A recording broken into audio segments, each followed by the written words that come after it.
Halo semuanya, kita balik lagi ya. Ini adalah video terakhir ya dari modul UML. Jadi diagram terakhir kita akan bahas objek diagram ya. Jadi objek diagram itu apa ya? Jadi objek diagram itu diagram yang mirip ya seperti kelas diagram ya. Tapi kita udah tahu ya perbedaan kelas sama objek itu apa ya di modul OOP. Jadi objek itu adalah instance-nya dari sebuah kelas ya. Kelas itu adalah blueprint-nya. Objek itu adalah objek sesungguhnya ya yang dibuat dari kelas itu. Nah, jadi contoh seperti ini ya. Ini adalah kelasnya ya, yang di kanan ini. Ini adalah objeknya, objeknya siapa gitu. Nah, di dalam ini juga ada atribut-atributnya teman-teman ya. Tapi ya, kalau di kelas diagram kan dia ada atribut dan ada tipe datanya gitu. Nah, sedangkan kalau di sini dia ada real value-nya apa gitu ya. Karena ini sudah jadi objek ya. Jadi ini udah ada real value-nya apa. Kemudian ini adalah asosiasinya ya. Jadi dia terhubung ke ini class manager, terus ini nama manajernya atau nama objeknya ya yang ada di memori. Ini juga ada value-value-nya ya. Jadi seperti ini aja ya, mirip seperti kelas diagram, tapi ini ada value-nya ya.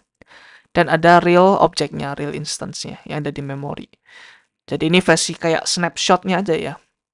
Di suatu waktu ketika programnya udah berjalan ya. Jadi objek diagram objek-objek ketika programnya udah berjalan ya. Dan ini harus OOP ya, strictly harus OOP, nggak bisa pakai bahasa pemrograman lain. Udah fix nggak bisa, mau diakalin pun akan susah banget ya. Nah, eh ya jadi perbedaannya itu ya sama kelas diagram. Kelas diagram itu lebih ke strukturnya aja ya. Jadi sebelum program dinyalakan, kelas diagram udah bisa dipakai ya. Tapi kalau objek diagram ketika programnya udah nyala gitu. Nah, gunanya apa sih objek diagram itu? Jadi gunanya lebih ke snapshot aja ya. Jadi misalkan ada suatu kita lagi debugging ya, ada sebuah bug. Bug itu seperti ya software yang ada error lah ya. Kita mau mencoba mencari tahu errornya di mana ya. Dan ketika di suatu titik, oh errornya di sini gitu ya. Karena kan kita kalau melakukan debugging ya, jadi debugging adalah aktivitas di mana kita mau mencari bug dan mau memperbaiki. Jadi di debugging kadang kita melakukan ada namanya snapshot ya eh atau kita mau berhenti di satu titik tertentu ya. Jadi ketika satu titik tertentu, nah semua objek-objek yang lagi berjalan di memori itu kita bisa lihat ya value-nya apa aja gitu. Terus objeknya apa aja.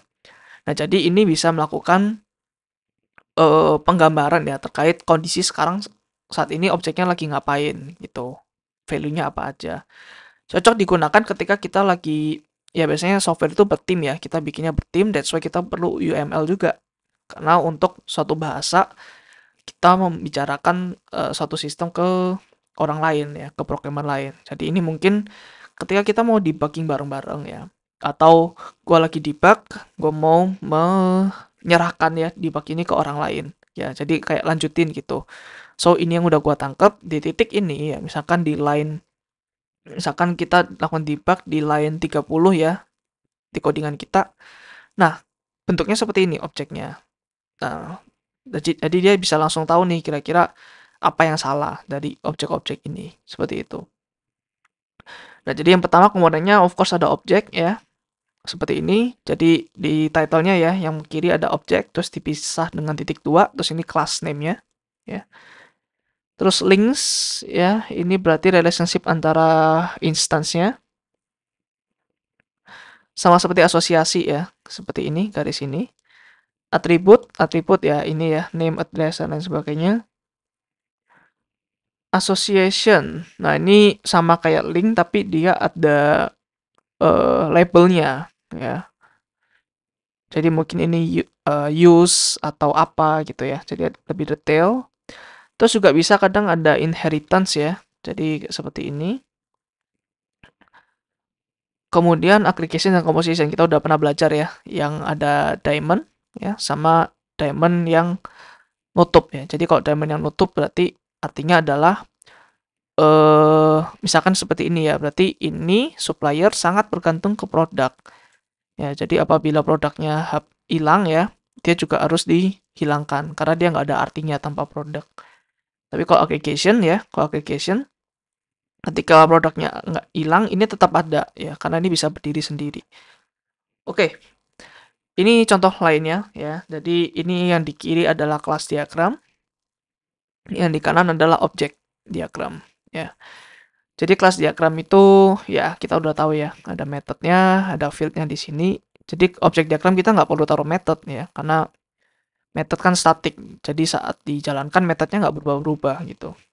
Yang berubah hanya isi dari field-fieldnya ini gitu ya. Nah ini contohnya ya. Ini ada customer, terus ini dia one to many ya, satu customer bisa punya banyak order. Ya jadi ini satu customer C ya, dia bisa punya banyak order nih ya, order 1, order 2, order 3 gitu. Nah, terus ada normal order, special order. Nah, ini harusnya generalization ya di sini. Oke, ini harus generalization, terus eh ya, ini di sini ada fieldnya, ini ada fieldnya juga. Ini sama-sama number, berarti yang dipakai nanti pasti yang lebih spesifik ya. Oke, kira-kira seperti itu ya teman-teman objek diagram. Gunanya untuk melakukan debugging ya, atau mengcapture suatu state ya, atau suatu ketika programnya jalan ya, kita mengcapture suatu keadaan ya. So, ini penjelasan lebih detailnya lagi. Uh, Objek diagram menyediakan detail ya, instance level view yang melihat object state dan relationship-nya di suatu waktu tertentu ya, particular time. Kelas diagram menyediakan blueprint ya, blueprint dari sistem structure dan interaksinya. Kegunaannya tadi ya, lebih praktikal, debugging ya, specific case atau debugging. Kalau kelas diagram lebih ke desain dan arsitektur. Kalau temporal aspek ya, ini waktu ya, temporal. Lebih ya, objek diagram lebih terpaku ke momen spesifik ya, di dalam sebuah waktu kayak di line berapa gitu. Kemudian dan transient juga dan sementara gitu ya. Uh, jadi di line 30 sama line 32 bisa beda tuh objek diagramnya. Kemudian kelas diagram itu timeless ya, dia bisa dipakai di kapanpun saat programnya berjalan di kapanpun, kelas diagram akan tetap sama karena kelas diagram adalah blueprintnya gitu ya. Oke, itu teman-teman untuk video kali ini kita udah sampai akhir ya UML. Tidak ada further learning ya karena uh, of course further learningnya adalah kalian praktik sendiri ya, kalian praktek sendiri, latihan sendiri, coba lihat software-software yang ada di luar situ, sistem-sistemnya, kalian coba bikin sendiri ya, mulai dari use case, mulai dari, kok gue lupa ya, ada banyak sih, ada use case, activity, class, sequence, ya. Gue coba recap deh. Jadi use case pertama itu yang pasti kita gunakan terlebih dahulu ya. Use case, uh, kita bisa apa aja fitur-fiturnya ya. Activity untuk setiap use case ya, flow-nya seperti apa, flow garis besarnya. Nggak perlu terlalu technical ya. Yang penting kita bisa tahu percabangnya apa aja, activity yang ngapain. Nah, lalu di kelas ini baru ketika kita mau merancang sesuatu software ya, biasanya pakai OOP. Ya, atau bisa aja kalau di paradigma lain kita bisa ya paksa sedikit jadi suatunya seperti OP gitu. Kemudian sequence, ini mirip seperti activity ya, tapi ini lebih ke sisi teknikalnya. Bagaimana hubungan antar objek, message-nya apa aja yang dipassing, return-nya apa, dan overtime-nya gimana ya. Dari awal sampai akhir, waktunya berjalan seperti gimana, urutan-urutannya. Oke. Deployment, ketika software kita udah besar dan di-deploy di beberapa mesin ya, jadi IP address yang berbeda. Gunanya untuk melakukan capacity planning ya, untuk planning hardware ini butuh berapa CPU atau memorinya. State mesin, di mana program kita itu kompleks ya secara state, secara keadaan. Ketika satu keadaan tertentu, dia bisa ke keadaan ini, keadaan itu. Terus kalau ada yang nanti ada branching lagi tuh di keadaan kedua, satu state kedua. Ketika salah dia ngapain, ketika true dia ngapain, dan seterusnya ya. Communication ini lebih ke mirip seperti sequence ya, tapi lebih ke dia menggambarkan suatu network ya, network of objek-objek tanpa melihat sequence-nya kayak gimana, urutan-urutannya. Kemudian tanpa detail message yang dipassing apa, return-nya apa gitu. Komponen ini mirip seperti deployment ya, tapi komponen itu lebih ke softwarenya ya, ini lebih ke hardware. Jadi gunanya untuk kita melihat komponen apa aja yang ada di dalam sebuah sistem ya, dan supaya kita tahu kita perlu develop apa dulu nih ya, kita perlu develop apa dulu, ini tergantung apa. Jadi secara project management kita bisa melakukan set priority ya. Package mirip seperti komponen juga, tapi dia lebih ke lebih spesifik ya package, bukan komponen yang agak bebas ya. Jadi cuman ada package gunanya untuk mempersiapkan ya.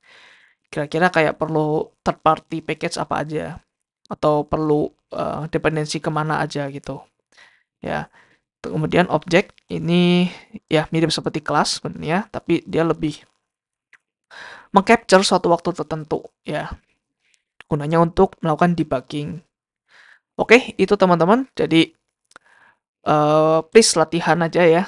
Latihan ini ketika kalian mungkin membuat 2 atau 3 UML sebenarnya cukup ya untuk kalian bisa mungkin at least mengerti lah ya UML itu sistemnya gimana cara buatnya dan gimana cara bacanya. So, itu aja teman-teman untuk modul kali ini. See you di next modul ya. Thank you. Bye-bye.